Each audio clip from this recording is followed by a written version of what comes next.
E dini se Omeri radiallahu anhu në kohën kur ishte prije si besimtarve, doli në rrethina të Medinës dhe takoi një bari, një çoban, dhe kërkoi nga bariu që t'ia shiste një dele.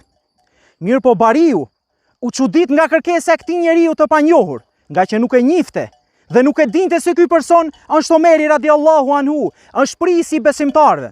Dhe i tha: "O ti njeri i nderuar, si mund të më kërkosh diçka ku delet nuk janë të mijat?" Omeri radiallahu anhu i tha: "Ti ma shit delen mua, mbaj parat për vete dhe pronarit tënd thuaj se delen e hëngri ujku." Bariu u çudit dhe i tha: "I nderuar njeri, nëse unë i them pronarit tim se delen e hëngri ujku, po Zoti të pronarit tim, ditën e gjykimit, ditën e kiametit, ditën e llogarisë, çfarë do t'i them? Si mund t'ja fsheh diçka të tillë Allahu subhanahu wa taala?"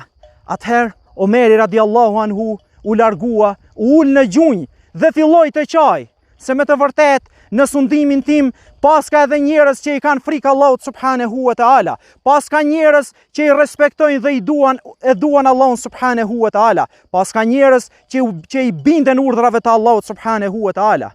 Mirë po, për kohën tonë çfarë mund themi? Sa mashtrime, sa rrena dhe sa gënjeshtra bëhen ndaj pronarve dhe ndaj njerëzve të tjerë, ndërkohë që bariu kishte mundësi që ta shiste delin e tij, të mbante parat për vete dhe pronarit i thoshte që delen time e hëngri ujku. Mirë po ai kishte frikë se një ditë do dale para Allahut subhanahu wa taala.